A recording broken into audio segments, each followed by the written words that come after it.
Hello and welcome to Hearing Your Future, the Coding Your Future podcast. My name is Duncan, I'm your host, and I'm on a mission to help you design, build, test and code your future in computing.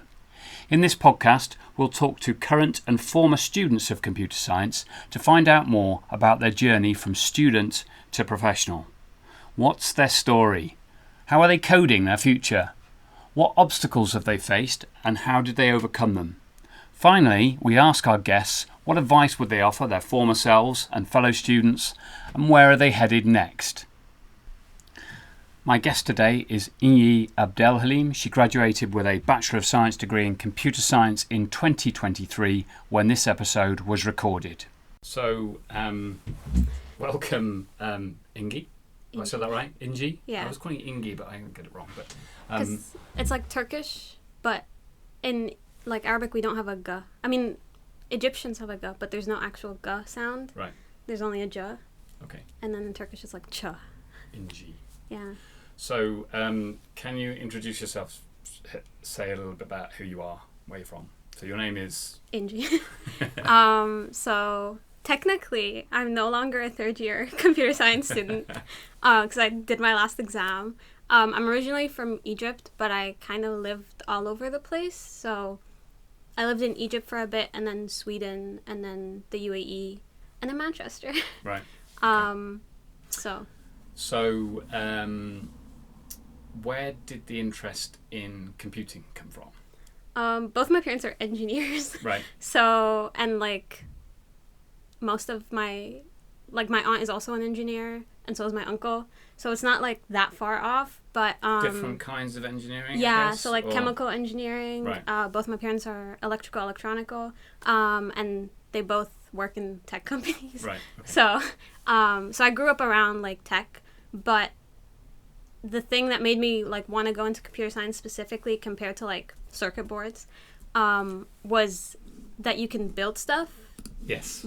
But it's more, you're not limited by the hardware that you have. You're more you can build whatever you want. Right. Okay.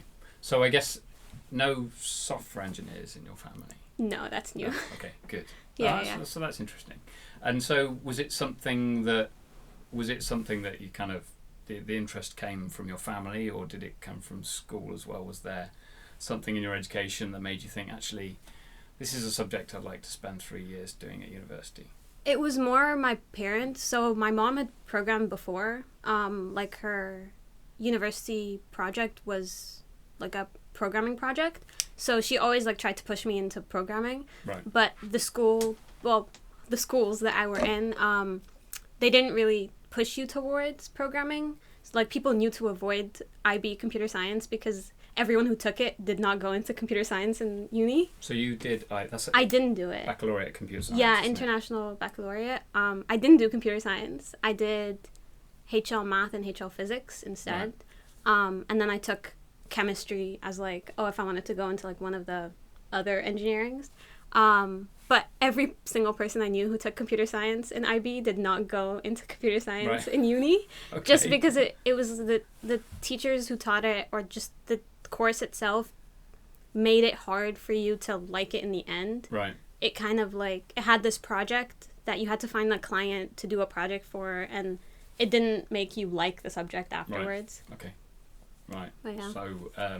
So you would, I guess you might have done it, but decided against. Yeah, I decided against. Physics and maths. Yeah, I was chemistry. So you do 6 subjects. Right. So I did HL physics, HL maths, HL Arabic, SL chemistry, SL business, SL English lang lit. Right. And then extended essay and TOK and CAS. Right.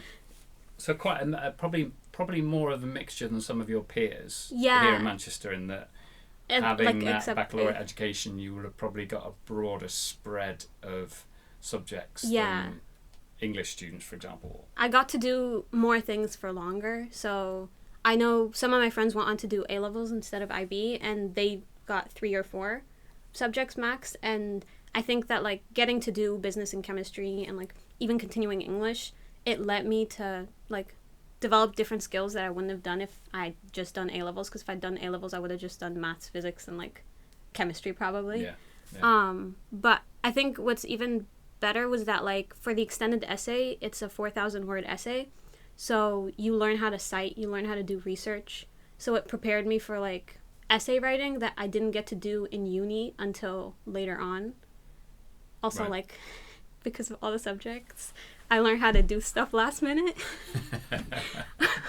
You mean So- prioritize demanding work? Yeah, that, you know, because we had exams every week and coursework due every week. Right. Okay. So you learn how to prioritize stuff, and you learn what was worth spending weeks over and what was worth spending a day over. And I think for me, I stressed more in high school than I did over uni, because okay. I went in knowing it's not worth taking everything with equal importance. Like, some stuff is more important than others, and you need to learn what's more important to not die from stress. not waste time on stuff Yeah. that's kind of not going to get the results that you want, I guess. Exactly. And Like, that, there's you're always the very coursework strategic. that's hard, and you know you're not going to get, like, insanely high marks on it. So it's not worth spending weeks trying to do it when you know you're not going to get it. I mean, I can remember one specifically that I was like, everyone was trying to do this Haskell, like, coursework, and I looked at it and I was like, I know I can't get higher than a 5, but getting the 5 marks out of 10 was relatively easy compared to getting the other 5 marks. So This was Haskell here or Haskell Here, at high here. school? no, Right, here. So it was for PLP, I think. Right. Okay. And it was like a 10-mark coursework, and there was like 5 extension marks, and then 5 that you could get by doing, like, fancy programming or just brute force. Right. Like, you could literally brute force it. Yeah. And a lot of people spent weeks on it only to get 5 marks, and I just did the 5 marks, and I was like, I'm okay with this. It's only 5% of my grade. Like, I have other stuff to do. Yeah. Okay. Good. So you arrived here in 2020. Would that be right? Your first year was in 2020. So we were just coming out of COVID. lockdown. I guess I think you said. I remember you saying your high school was. I You didn't have a graduate. graduation at high school because Yeah. it was, there Yeah, was a I got my pandemic. degree, and they were like, congrats. And I was like, thanks, but So the graduation you have next month yeah. will be the My first graduation that you've Yeah, had. I'm So- very excited to that'll be finally nice. graduate. So you arrived here in 2020. We're just coming out. Well, we're just Starting. starting lockdown in 2020, so that must have been tough. So, what happened in your first year? How did your first year go? The uni kept saying we're gonna do hybrid or we're gonna do stuff in person, and then I think I came technically 2 weeks before uni's supposed to start or something like that, and I came to pick up my BRP, like, ID and whatever, and BRP is biometric something residence residence permit. permit. Yeah. Yeah, 'cause it's like your visa. Yes. Yeah. But on a card for some reason, Right. because they want you to lose it. But the problem is if you don't pick it up within a month of it being issued, you have to reapply for the whole visa. Right. So a lot of people in COVID would come, pick it up, and leave. And that's what I ended up doing, because the day I was in the airport, like, as my flight was taking off to go back home, UK went into lockdown. Right. And it stayed in lockdown for like 3 months. Oh golly. Right. It was like that Tuesday or something afternoon when they were like, we're going into lockdown, and there was no, like, it's not like, oh, we're going to lockdown like in a week. It was like, tomorrow you can't leave. Yeah. And I was so glad that we got onto that flight, because my sister wanted to stay. Right. But yeah, and then I didn't come back until second year. Mm-hmm. And then it was really weird because I'd only seen Manchester empty, and then you come in second year and it's still kind of, it's not what it is now. We're coming out of lockdown at this Yeah. point, sort of. Yeah. And I guess kind of getting to know your fellow students was Yeah. kind of a new thing. I mean, the nice thing was I feel like COVID brought our year group closer. I don't know about other year groups, but our year group tried to, like, know people in first year. So there was a lot of people that I knew online, but I'd never met in person. Like, either we'd literally never even, like, Zoom called, so I don't know what they look like, or... But you would have interacted quite a lot on, what I guess, Discord. Like, Discord, yeah. Like, and they had you the year chat, Discord. And so you would have known people's names. But, Exactly. And maybe seen their, like Avatar or whatever, before. but not really met them in person. Yeah. That's always a nice thing when you kind of... When you've been interacting with people online and then you finally get to meet them in person. Yeah, it's kind of weird, too. Especially, like, if you've never seen them fully, then it's kind of like... a new perspective. But then sometimes even when you see people through Zoom, like the video versus in person, like one time I kept looking at this person. I was like, I know I've seen you before, but like this feels different. Well, you can't remember where. You sort of recognise their face, Yeah. but you're like, I'm sure I've met you somewhere before, but I can't remember where. Oh, it was online, wasn't it? Yeah. Yeah, that's why it doesn't really add up. But it was pretty, honestly, I think it wasn't too bad of a year considering the global pandemic happened. I mean, not ideal by any means, is it? Yeah. But I mean, I feel like I've only done 2 years of uni. Yeah. But it's better than a lot of other cases. You know, like, I feel bad for the people who were in second year during COVID, because that's like the people who graduated during COVID, like that was harder in my opinion. Yeah, definitely. So you had, so if we go back to first year, so you did your first year, I think you applied for a summer internship during your first year, is that right? Yeah. Which was, where was that? So I technically did 2. Right, in the summer. Were they online? They were. Yeah, they were both remote. So I worked part-time with Imago. I'm not really sure how it's said till now. Imago is the student software company. Yeah. That's run like through UOM. Mm-hmm. And I worked part-time during first year, like throughout, I think, second semester. And then over the summer, I did a summer internship. Part-time for Imago. For Imago, right. yeah. And then during the summer of first year, I worked in this company called IN3. It's Egyptian-based, so I was based in Egypt. And it's like a machine learning company, so I worked on like NLP tasks and basically creating a system that finds the sentiment that people have towards companies through Twitter. And then I was also doing an Imago. Pre-Twitter meltdown, isn't yeah, it? pre-Twitter meltdown. When all the APIs were still open. Everything and was you could open, get the data yeah. you wanted. Yeah. Before that Elon you were Musk. actually face-to-face in person? No. Or this was online again? So even though Egypt was a bit more open than the UK, this was fully remote, which it wasn't too bad considering like some people's internships got canceled, but it was a really good learning experience. Like it was a lot to juggle both because I was working in technically 2 different time zones, and sometimes I wasn't even in both. So like I would be in Dubai or something, and Egypt is a few hours ahead and the UK is a few hours behind, so it would be like working like weird hours. But doing both, I learned a lot. So for the IN3 one, it's the reason why I picked my 3rd year project, and it's the reason I got NLP experience so early on.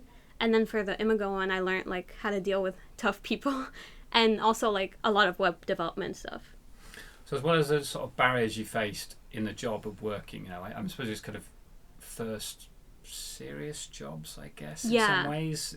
I'd done a lot of like volunteering roles, but nothing that paid. Nothing that paid. But I got really lucky that there was this volunteer coding thing that one of like the graduates from UOM. Is that Code First Girls, or was that? No, so I did Code First Girls as like I took the course in first year, and then I did this thing called Tech Together, I think, and it basically we provided software solutions for charities. Right. So it wasn't paid or anything. It was just volunteering, and it was technically with the uni. So that is what got me the Imago role, which got me the Imago summer and the IN3. So it like all kind of like... Yeah, because I think one of the biggest barriers that most students face in getting that first internship is having something even voluntary work, or especially voluntary work, is valuable, but it's getting that in the first place, right? So it's like this kind of...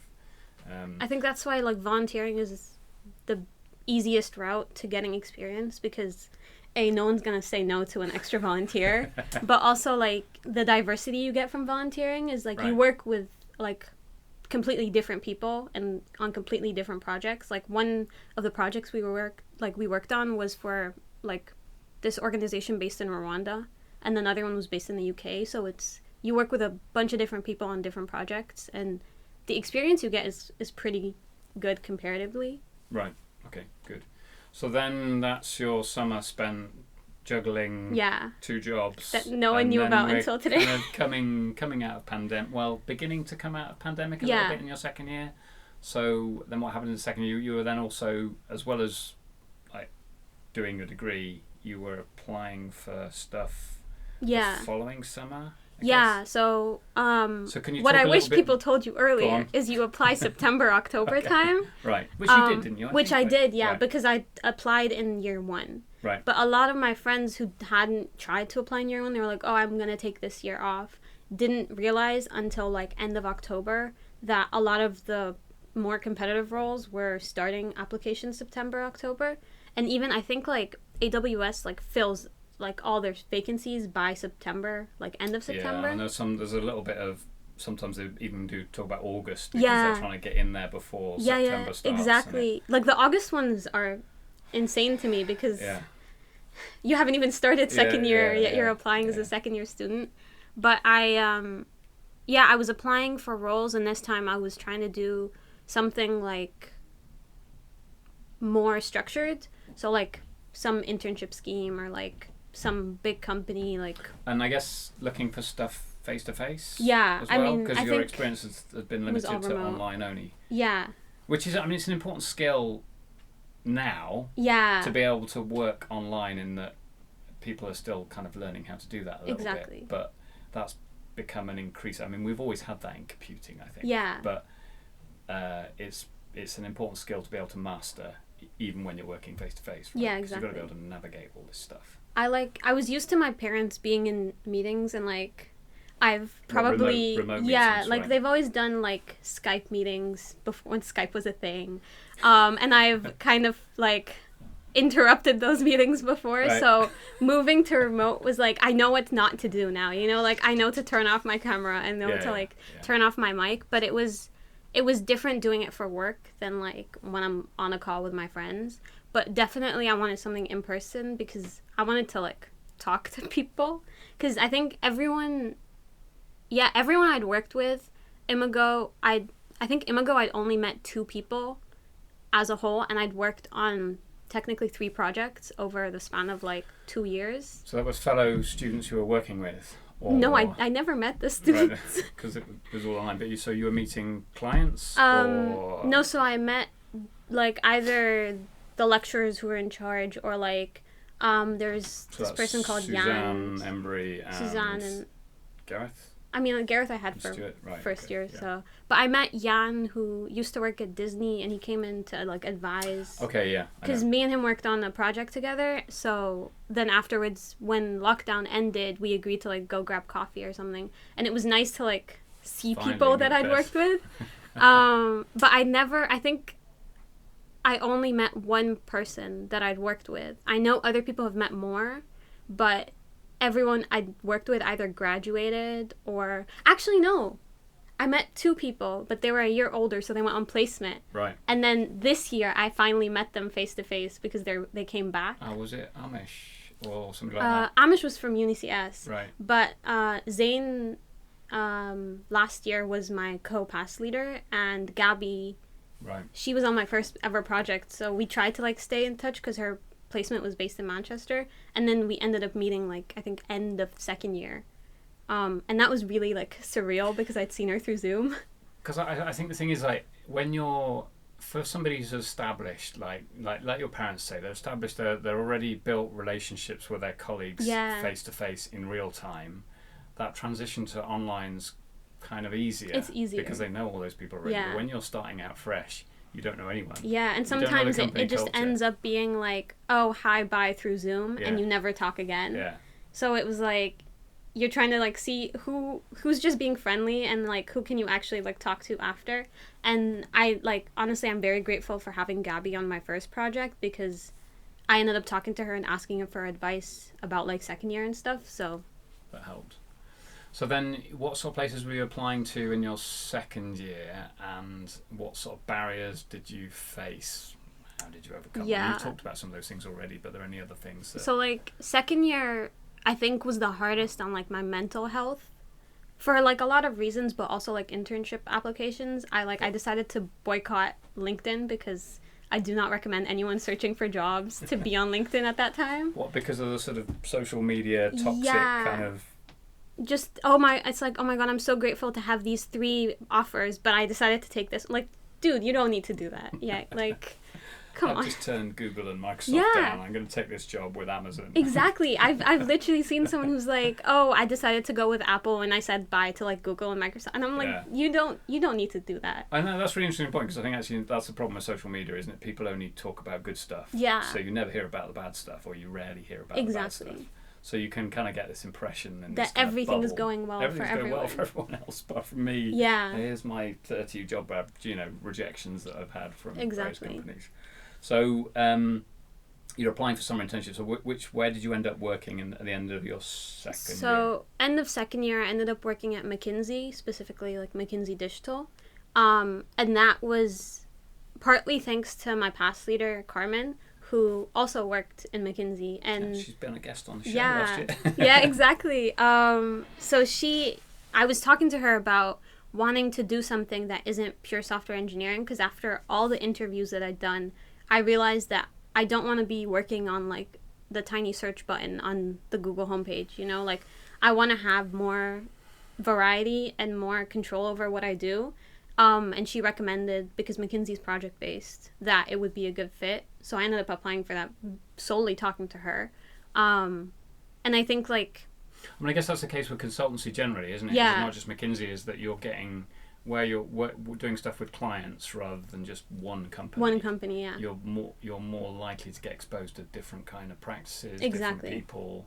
And you get different industries too. Yeah, different sectors. Yeah, and different technology. Which And that was based in London, yeah. So you're actually in London. I was actually in London. In London. Finding a place to stay was very hard. Expensive. Yeah, it's not like Manchester. No. But I think, because I applied to very different things in the beginning versus the end of my application period. Like first I was applying to like the Googles, the Metas, the whatever.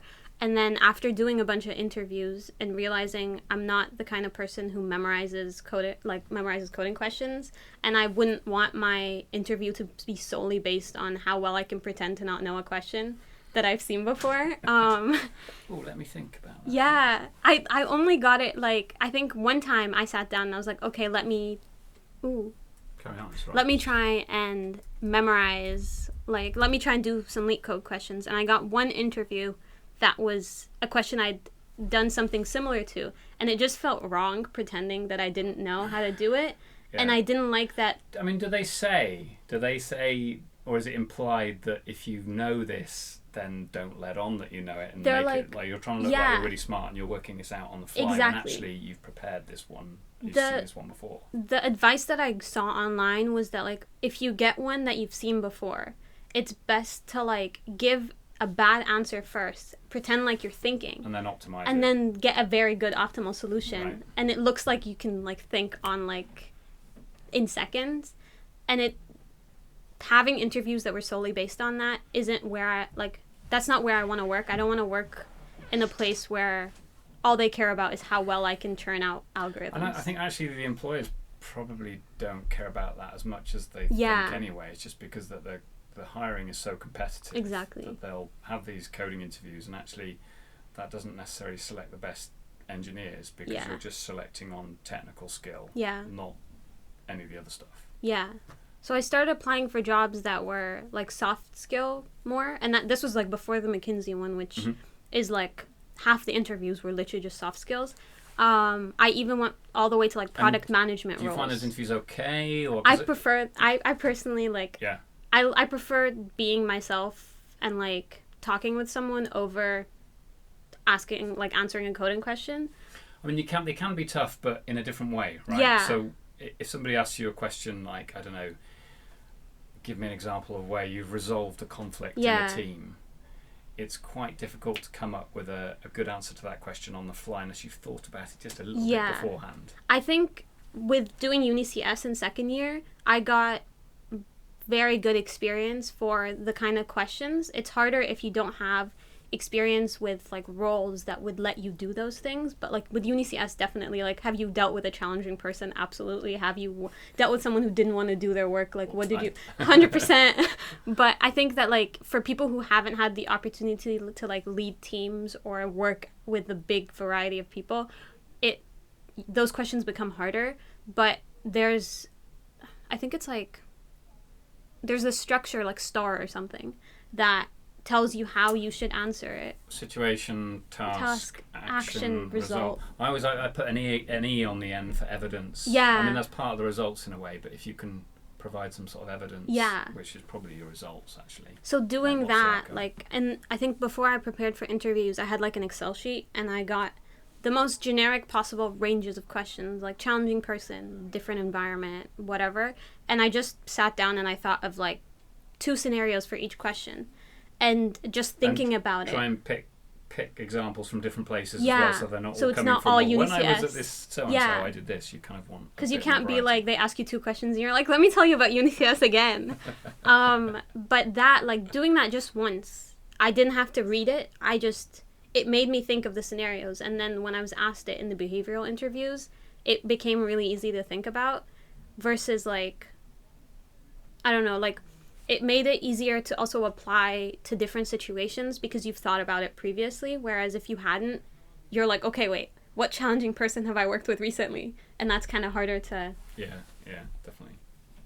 So you got the job at McKinsey in the second summer. I mean, can you say a little bit about what you were doing at McKinsey when you talk about some of the clients and the kind of work you were doing, the technology you were using? Technically, I was a digital analyst, I think. That's my actual title, but I was like a technical consultant. So either I consult on the technical tools that they use, or I program. So for my projects, I was programming on them, and in any particular languages, technologies? Yeah, so I did 2, and for one of them, I was the only software engineer on that one, and that posed its own challenges. I can imagine. And that was web development based, so it was like TypeScript, JavaScript, a bit of API stuff, and I can't really remember the rest. And then for the other one, it was more like Slackbot, and also like, but what's it called? Like Flutter. It was like app development with some web development. And that one, I had a team with me, and that was so much easier. Like, I worked way less hours on that team than I did from my first project. You can just go and ask the person next to you, how do I do this? Or what's this thing for? Yeah, I mean, the nice thing is there's other software engineers, so one time I got really, really stuck, and I just went to someone who wasn't even in the entire, like, project. And I was just like, hey, I'm having this bug. Do you have any idea how to solve this? Because I've tried everything. And he knew the answer straight away, and I was like, I should have just asked you earlier. But people are friendly enough to be able to ask, but I think that, like, learning when to ask is an important part, because if you go for every little thing, then... Yeah. Okay. Good. So we've whizzed through this in your second year. You've come into final year now. So you mentioned your project at the beginning. Could you tell me a little bit about what your final year project was on? So my project is kind of inspired by my first year summer internship, where it's focused on Arabic text, but I wanted to focus on sarcasm detection and dialect detection in Arabic text. And I used tweets, which, currently not the best thing. So at the beginning of the year, the API was open, and then it's all sort of closed down since, what? Has it been February, something like that? It was like beginning of this 2023. Right. So you got all your data. I was good. I before I even proposed my thing, I made sure to get my data. Yeah. And I downloaded everything I needed just in case someone was like, this GitHub needs to go down. But I used pre-annotated data anyway. That was like open source and used in other publications. What was that data set called? R sarcasm. Right. So there's version 1 and version 2, and it's is that labeled R as in the R Arabic. language, or R as in AR. Okay. So like Arabic sarcasm. Okay. And it's like a mix of, technically, I think, 2 data sets and like newly labeled data, and it's annotated on sarcasm, dialect, and sentiment. So I wanted to explore those 3 areas, so that for me was great. And then I think over the summer they came out with our sarcasm version 2. Is sarcasm another kind of sentiment, or is it different from you mean sentiment like happy, sad? Sentiment like positive, negative, Right. neutral. And then for sarcasm, it's like currently they're all labeled sarcastic or not sarcastic.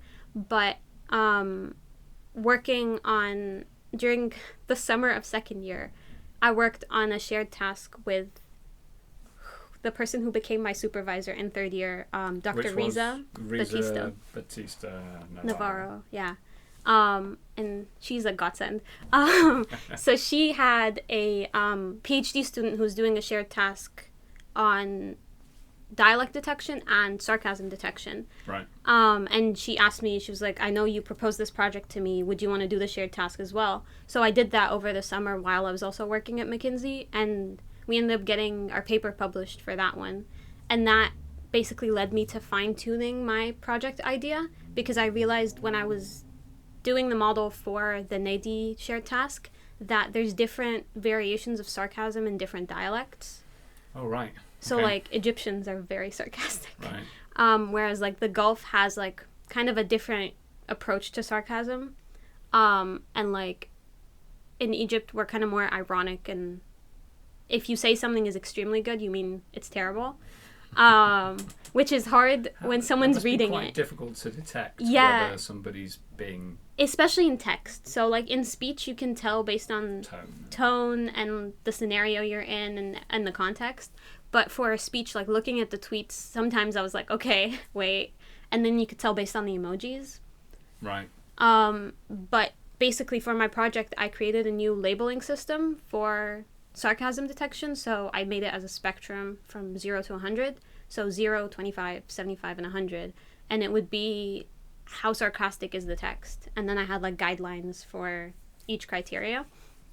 And then for that model, I put it into a sentiment detection model to see how well that performed.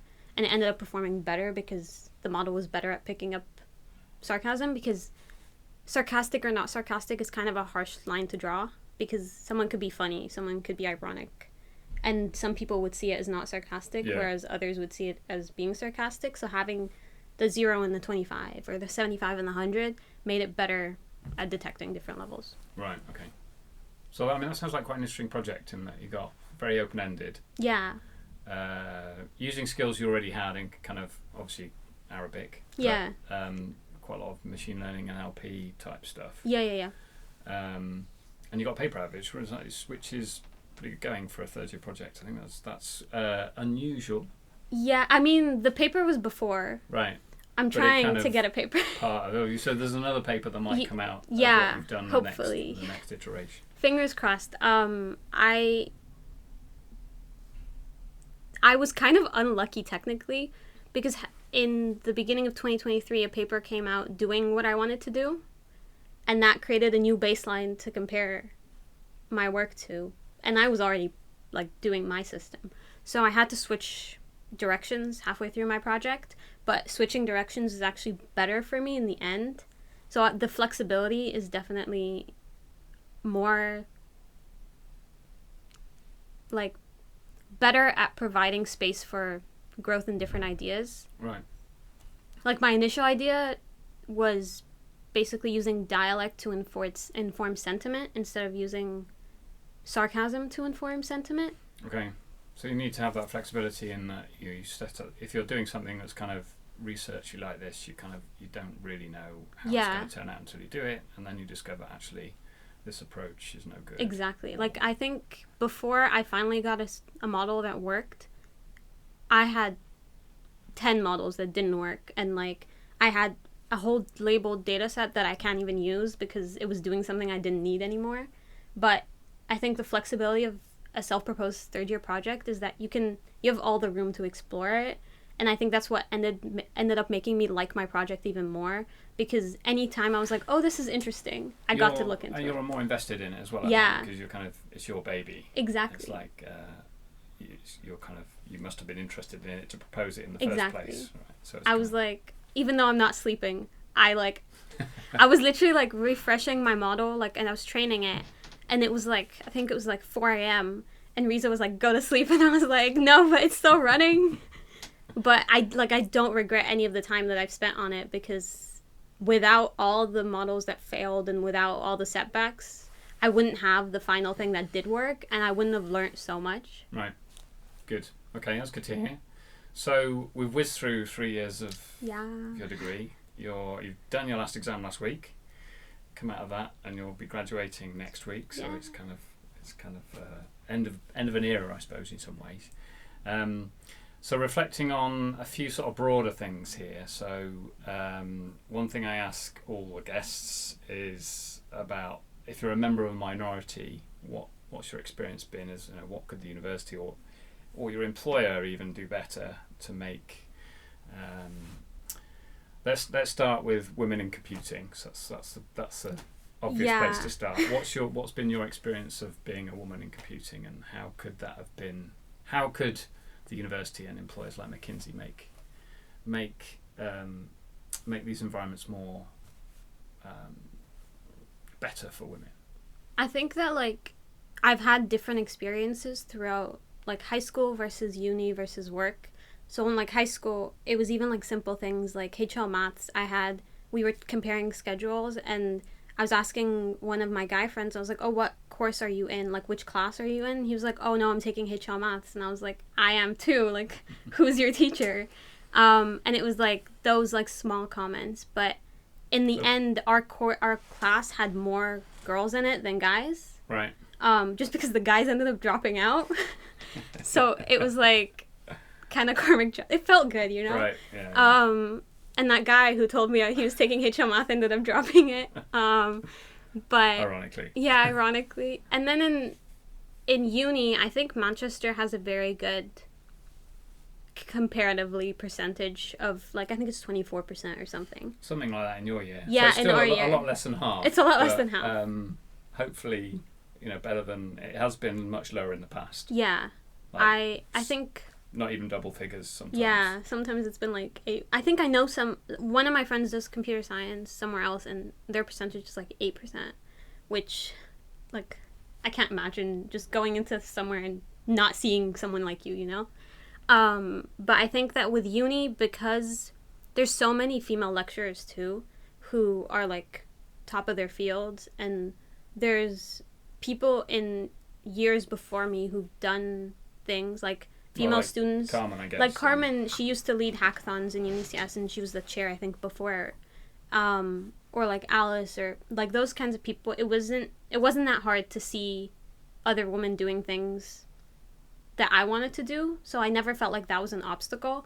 There's obviously always the obstacle when you're applying for internships or when you're getting interviews and stuff, is there's a lot of guys who are like, oh, you only got this interview because you're a girl, and they wanted to fulfill their diversity quota, but or you couldn't get the job, so don't come at me. I mean, the other thing is also any all male interview panels, that kind of experience is that's kind it's not the best, but it's not the worst, because you can't go in with the mentality that they're against you until something happens. So I usually go in assuming that I'm not the minority, even if I am, it doesn't bode you well to think you're going into some place that doesn't want you, and it doesn't bode you well for your self-confidence to be oh, they just wanted me because they need more women. So I never went into interviews like that, and I never made it my identifying trait is that I'm a woman, because then it undermines everything you've accomplished. Yeah. So for interviews, I think the only interviews that I've done were big tech, where it was majority male interviewers. Everything else was I think my IBM one was 3 out of 5 were women. My Expedia one was 2 and 2. So that's a healthier balance. It's a healthier balance, and sometimes even you find the women aren't the nicest. It's not even it doesn't really matter who's interviewing you. It's the person, not what they identify as. But yeah, I think then in work, it was a mix of my age and my gender. But McKinsey has more female software engineers than male software engineers, at least in the London office. Right. Especially with Carmen going back, we're I think either evenly split or we're split more females. And the only other software engineer who joined the firm with me was a woman. So for that case, I did not feel at all like the minority, even though I think consultancy firms tend to have a higher ratio of women comparatively compared to tech companies that have more male. But I never felt like a minority in my department. But then in projects, like the first team I worked in I was the only software engineer, and this one person could not respect my opinion. I don't know if it was because of my age or because of my gender, but it was like after proving him wrong like 3 times, he finally accepted my opinion. But it's something I'm used to. Like, even with uni group projects, I've had people doubt me, and I'm just like, okay, you do it your way, I'll do it my way, and we'll see whose is better, and we'll go with that. Yeah. And after you do that, they start respecting you more than if you just go into the endless argument of, I can do this, it doesn't matter what, like, if I'm a woman or not. Yeah. Yeah, good. Okay. So, well, it's good to hear. So you've had some negative experiences, but some positive ones as well. Yeah. So that's good to hear. So the next thing here is we've got. I want you to imagine you're the next Vice Chancellor of the University of Manchester. So Nancy Rothwell is stepping down next year, and I put you in charge. The Board of Governors have appointed you their next Vice Chancellor. So what would you change about how the university is run? I mean, I guess you see it from a student experience kind of perspective. I think maybe, like, for me, it was the little things that kind of affected us more. So for dissertation or for any of the research work that I've done, you can't get any funding approved for like Colab Pro or Overleaf Pro or even Grammarly, like for writing your dissertation. And I think Colab Pro, I had to buy it. And what's Colab Pro? I've not come across that. It's like Colab, but with you buy computing power. So you buy either a monthly subscription or like a yearly thing. And so it's like a cloud service. So it's like AWS, but in Colab is Google's like cell executable programming thing. So it's better for training models because you can run it in front of you, and you don't have to like send off your code to the cloud or whatever. But you buy like 500 compute powers, and it's like that, and it's pretty expensive. Like CPUs, GPUs. Yeah, CPU, GPU. Right. So you buy GPU and you buy RAM, and it's way more powerful than even like if you have a hardware like desktop. Yeah. But you have to pay for that out of pocket. So it definitely, like, without it, I couldn't have done my 3rd year project. I couldn't even have done like 2 of my courseworks in my final year. So you took the hit yourself. You thought, I really need this to do this project, so I'm just, it's going to take too long to try and negotiate. A lot of time, and like there's one coursework where I was working with a lot of data, and if I'd run it without Colab Pro, it would have taken 3 weeks for one execution to like finish. But with Colab Pro, it takes a day. So it's also like, how much do you value your time? Because also, like, the amount of times I ran it and my code broke, and if I just run it once over like that 3-week period, it would have broken after like 3 weeks, and I wouldn't have known that it didn't work. Yeah.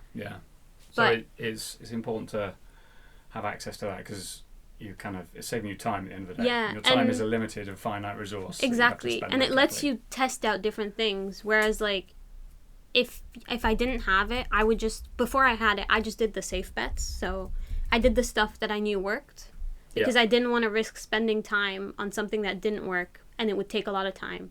And like for your 3rd year project, you don't even have that much time because you need to write your report. Yeah. But after I got Colab Pro, I was like, I can run multiple things and like run a bunch of different sizes of epochs and whatever. So it's like the resources that are available, we know they're available to postgrads. And with all we're paying for undergrad, I feel like just simple things should be made available. Yeah, okay, that's good. Anything else? I mean, it's not that bad for society funding. So like when I ran UniCS, the uni did help us with a little bit of money. So I think they give it, the society gets a grant situation. Grant. So and it's based on the number of members you have in your society, right? So it's like you apply, they ask you for the number, but it's also based on like what you're doing with it. Okay, right. So I think it's technically under the School of Science and Engineering and not like the university, but they helped us fund Mayball, they helped us fund one of our hackathons. But you have to win the grant. So we didn't win it once when we needed it, and then we managed to find a sponsor who could fund it. but maybe just more funding for university-based societies, because with it, I think UniCS like really impacts people when it's done right.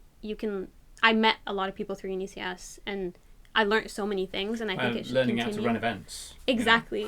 Perfect place to learning learn how to kind of stuff. manage like people too, and like working with different people. But learning events was, I think, very important, because you never get to run an event. You're not like, oh, hi, I'm a random person on the street, I want to run a hackathon.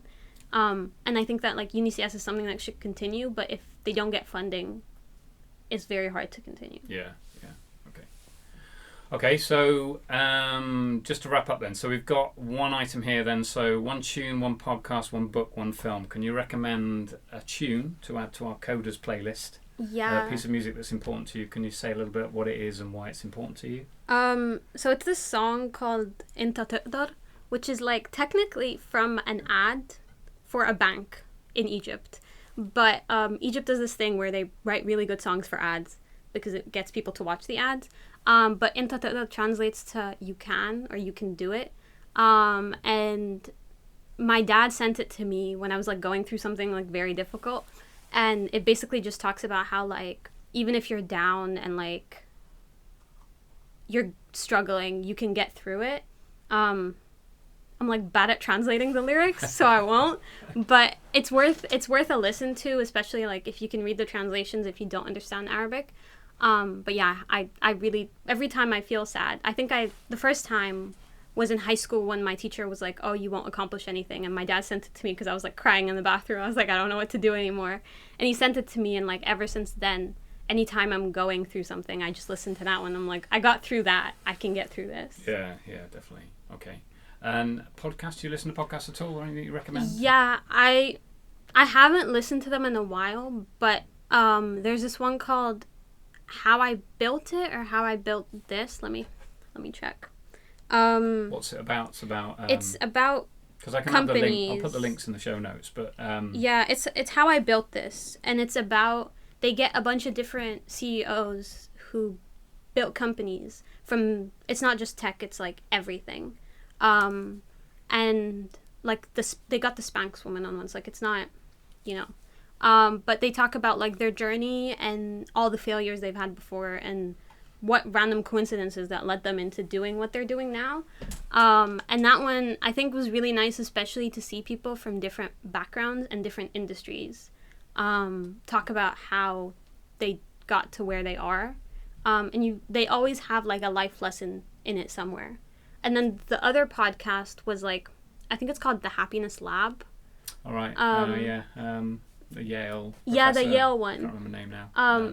It's because I read The Happiness. Happiness Advantage, The Science of Happiness. I read that book. I think Laurie Santos, is it? I think so too. He wrote a paper about it, and then she wrote a paper about it. Sorry, because the podcast has two hosts.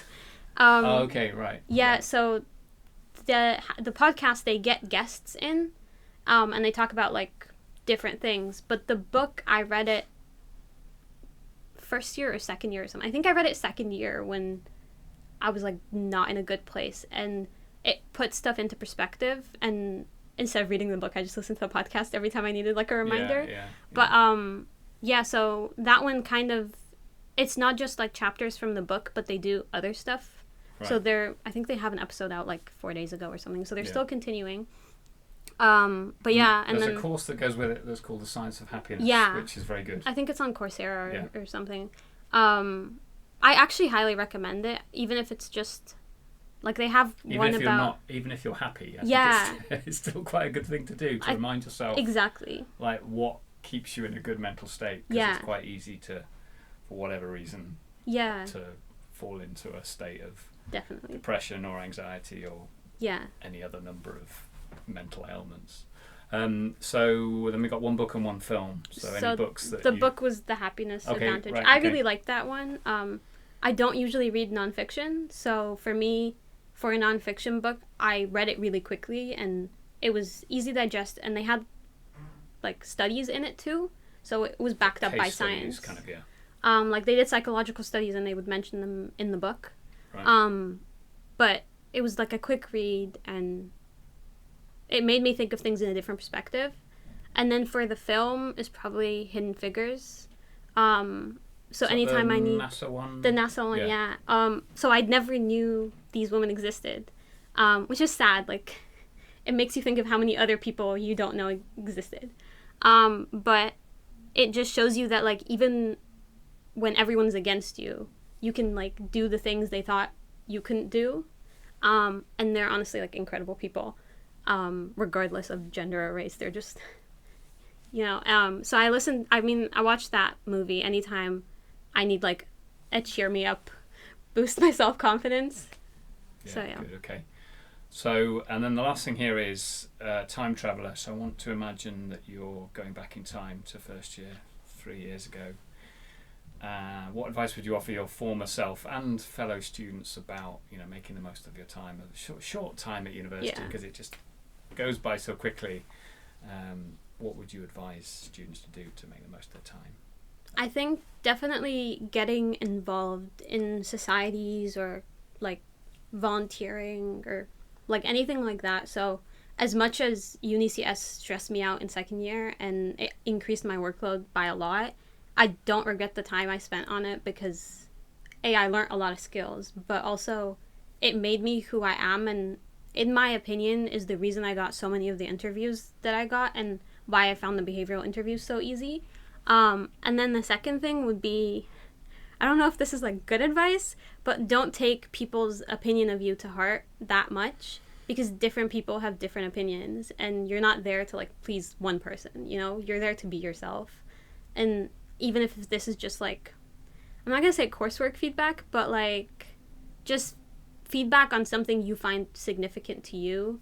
So, like, if you're trying to publish a paper, you have 3 annotators or 3 reviewers, and you're probably gonna get one person who hates it, you know? But if 2 people say yes, you're published. Yeah. So you can't take one person's opinion as being who you are, because that math teacher in high school who told me I'd never amount to anything, well, like... Did you have a math teacher? Yeah, she did. It was an IB, and she just I was in front of the class, like, presenting something, and she was like, shut up, you just confuse everyone. You won't ever do anything. And she was like, oh, you're never going to pass this course, and you're never going to be an engineer. And I really wanted to go to her after I graduated with a 7 in maths and be like, well, I did it, even if you told me I couldn't do it. But for me, like, when I was there, I actually thought her opinion was valid. I was like, oh, if this person has seen so many people go through it, and they think I can't do it. Figure of authority as well, yeah. is that you look at, you know, at that age you would tend to look up to somebody's teaching you, as you say, have that experience. Yeah. Then it's difficult to sort of exactly put that in perspective sometimes. You trust their judgment because, well, they've seen so many people who could do it and so many people who couldn't do it. Why is it like that? Their opinion of me isn't right. But I think that you're not there to prove your worth to anyone. Yeah. Okay. Good. That's a good place to start. That's a good place to finish on. So, thank you, Ingy. I think I've said that right. Yeah. Imagine it's a J. Thank you, Ingy, for joining us. Ingy for joining us today. We look well. So we haven't said. So where are you going next? I think you said you were going back. I'm going back to McKinsey. Going back to McKinsey in September or October. So you've got a bit of time to enjoy life for a bit, I hope. Yeah. My last summer, so I tried to extend it as much as possible. Good idea. Yeah. So thanks for coming on the show, and we look forward to seeing you at graduation next month. Thank you for listening to Hearing Your Future, the Coding Your Future podcast. You can find out more about this episode and all the other episodes, including full transcripts and show notes, at cdyf.me. That's Charlie Delta Yankee Foxtrot Mike Echo. You can also find us on all the major podcast platforms by searching for Coding Your Future. Listen and subscribe wherever you get your podcasts. I hope you found something useful to help you start coding your future today.